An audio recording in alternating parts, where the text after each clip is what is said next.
நற்செய்தி வாசகம். யோவான் எழுதிய நற்செய்தி 17ஆம் அதிகாரம் இறைவசனம் 1-11 முடிய.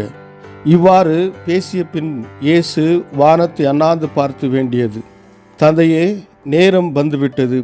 உம் மகன் உம்மை மாட்சிமைப்படுத்துமாறு நீர் மகனை மாட்சிமைப்படுத்தும். ஏனெனில் நீர் அவரிடம் ஒப்படைத்தவர்கள் அனைவருக்கும் அவர் நிலைவாழ்வை அருளுமாறு மனிதர் அனைவர் மீதும் அவருக்கு அதிகாரம் அளித்துள்ளீர். உண்மையான ஒரே கடவுளாகி உம்மையும் நீர் அனுப்பிய இயேசு கிறிஸ்துவையும் அறிவதே நிலைவாழ்வு. நான் செய்யுமாறு நீர் என்னிடம் ஒப்படைத்திருந்த வேலைகளை செய்து முடித்து நான் உம்மை உலகில் மாட்சிப்படுத்தினேன். தந்தையே, உலகம் தோன்றும் முன்பே நீர் என்னை மாட்சிப்படுத்தியுள்ளீர். இப்போது உம் திருமுன் அதே மாட்சியை எனக்கு தந்தருளும். நீர் இவ்வுலகிலிருந்து தேர்ந்தெடுத்து என்னிடம் ஒப்படைத்த மக்களுக்கு நான் உமது பெயரை வெளிப்படுத்தினேன். உமக்கு உரியவர்களாய் இருந்த அவர்களை நீர் என்னிடம் ஒப்படைத்தீர். அவர்களும் உம் வார்த்தைகளை கடைபிடித்தார்கள்.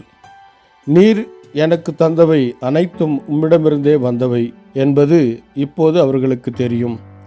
ஏனெனில் நீர் என்னிடம் சொன்னவற்றையே நான் அவர்களிடமும் சொன்னேன்.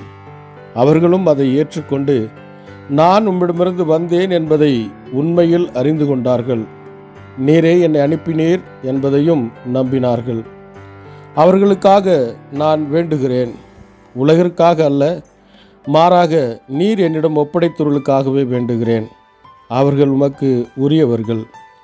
என்னுடையதெல்லாம் உம்முடையதே, உம்முடையதும் என்னுடையதே. அவர்கள் வழியாய் நான் மாட்சி பெற்றிருக்கிறேன்.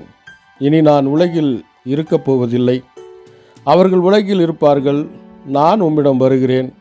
தூய தந்தையே, நாம் ஒன்றாய் இருப்பது போல் அவர்களும் ஒன்றாய் இருக்கும்படி நீர் எனக்கு அளித்த உம் பெயரின் ஆற்றலால் அவர்களை காத்தருளும். கிறிஸ்து வழங்கும் நற்செய்தி. கிறிஸ்துவே உமக்கு புகழ். ಯೋಹಾನ ಅಧ್ಯಾಯ 17 ವಚನ 1-11. ಯೇಸು ಈ ಸಂಗತಿಗಳನ್ನು ಹೇಳಿದ ಮೇಲೆ ಪರಲೋಕದ ಕಡೆಗೆ ನೋಡಿ ಹೀಗೆ ಪ್ರಾರ್ಥಿಸಿದನು, ತಂದೆಯೇ, ಸಮಯವು ಬಂದಿದೆ, ನಿನ್ನ ಮಗನನ್ನು ಮಹಿಮೆಪಡಿಸು. ಆಗ ಮಗನು ನಿನ್ನನ್ನು ಮಹಿಮೆಪಡಿಸಬಲ್ಲನು. ನೀನು ಮಗನಿಗೆ ಯಾರ್ಯಾರನ್ನು ಕೊಟ್ಟೆಯೋ ಅವರೆಲ್ಲರಿಗೂ ಮಗನು ನಿತ್ಯ ಜೀವವನ್ನು ಕೊಡಬೇಕೆಂದು ನೀನು ಮಗನಿಗೆ ಅಧಿಕಾರವನ್ನು ಕೊಟ್ಟಿರುವೆ. ಒಬ್ಬನೇ ಸತ್ಯದೇವರಾಗಿರುವ ನಿನ್ನನ್ನು ಮತ್ತು ನೀನು ಕಳುಹಿಸಿದ ಯೇಸು ಕ್ರಿಸ್ತನನ್ನು ತಿಳಿದುಕೊಳ್ಳುವುದೇ ನಿತ್ಯ ಜೀವ. ನೀನು ನನಗೆ ಕೊಟ್ಟ ಕೆಲಸವನ್ನು ನಾನು ಮಾಡಿ ಪೂರೈಸಿದ್ದೇನೆ. ನಾನು ಭೂಲೋಕದಲ್ಲಿ ನಿನ್ನನ್ನು ಮಹಿಮೆಪಡಿಸಿದ್ದೇನು. ಈಗ ತಂದೆಯೇ, ನೀನು ನಿನ್ನ ಸನ್ನಿಧಿಯಲ್ಲಿ ನನ್ನನ್ನು ಮಹಿಮೆಪಡಿಸು. ಈ ಲೋಕವು ಸೃಷ್ಟಿಯಾಗುವುದಕ್ಕಿಂತ ಮೊದಲು ನಾನು ನಿನ್ನೊಂದಿಗೆ ಹೊಂದಿದ ಮಹಿಮೆಯನ್ನು ನನಗೆ ಕೊಡು. ನೀನು ಈ ಲೋಕದೊಳಗಿಂದ ಕೆಲವು ಜನರನ್ನು ನನಗೆ ಕೊಟ್ಟೆ. ನಿನ್ನ ಸ್ವರೂಪವನ್ನು ನಾನು ಇವರಿಗೆ ತೋರಿಸಿದೆನು. ಇವರು ನಿನ್ನವರಾಗಿದ್ದರೆ ಮತ್ತು ನೀನೇ ಇವರನ್ನು ನನಗೆ ಕೊಟ್ಟೆ. ಇವರು ನಿನ್ನ ಆಜ್ಞೆಗಳಿಗೆ ವಿಧೇಯರಾದರು. ನೀನು ನನಗೆ ಕೊಟ್ಟ ಪ್ರತಿಯೊಂದು ನಿನ್ನಿಂದಲೇ ಬಂದಿದೆ ಎಂಬುದು ಇವರಿಗೆ ಈಗ ತಿಳಿದಿದೆ. ನೀನು ನನಗೆ ಕೊಟ್ಟ ಮಾತುಗಳನ್ನು ನಾನು ಇವರಿಗೆ ಕೊಟ್ಟಿದ್ದೇನೆ. ಇವರು ಆ ಮಾತುಗಳನ್ನು ಸ್ವೀಕರಿಸಿಕೊಂಡಿದ್ದರೆ ನಾನು ನಿಜವಾಗಿಯೂ ನಿನ್ನ ಬಳಿಯಿಂದ ಬಂದಿರುವುದಾಗಿಯೂ ನೀನೇ ನನ್ನನ್ನು ಕಳುಹಿಸಿರುವುದಾಗಿಯೂ ಇವರು ನಂಬಿದ್ದಾರೆ. ಈಗ ನಾನು ಇವರಿಗಾಗಿ ಪ್ರಾರ್ಥಿಸುವೆನು. ಈ ಲೋಕದಲ್ಲಿರುವ ಜನರಿಗೋಸ್ಕರ ನಾನು ಪ್ರಾರ್ಥಿಸುತ್ತಿಲ್ಲ, ಆದರೆ ನೀನು ನನಗೆ ಕೊಟ್ಟ ಇವರಿಗಾಗಿ ಪ್ರಾರ್ಥಿಸುತ್ತಿದ್ದೇನೆ, ಏಕೆಂದರೆ ಇವರು ನಿನ್ನವರಾಗಿದ್ದಾರೆ. ನನ್ನಲ್ಲಿರುವುದೆಲ್ಲ ನಿನ್ನದೇ ಮತ್ತು ನಿನ್ನಲ್ಲಿರುವುದೆಲ್ಲ ನನ್ನದೇ.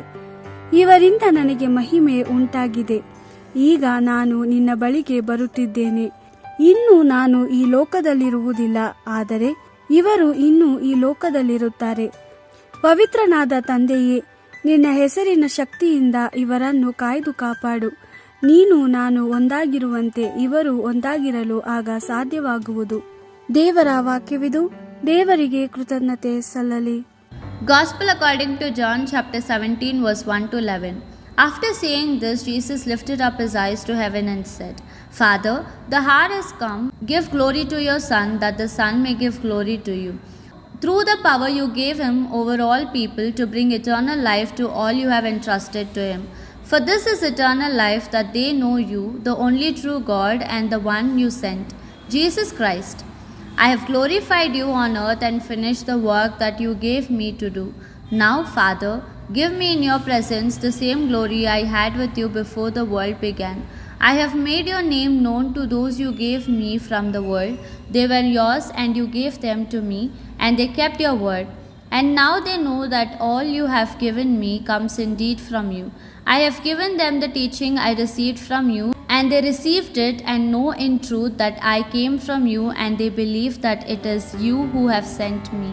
I pray for them. I am not praying for the world, but for those who belong to you and whom you have given to me. Indeed, all I have is yours, and all you have is mine, and now they are my glory. I am no longer in the world, but they are still in the world, whereas I am coming to you. Holy Father, keep them in your name, the name you have given me, so that they may be one, just as we are one. The Gospel of the Lord. Praise to you, Lord Jesus Christ.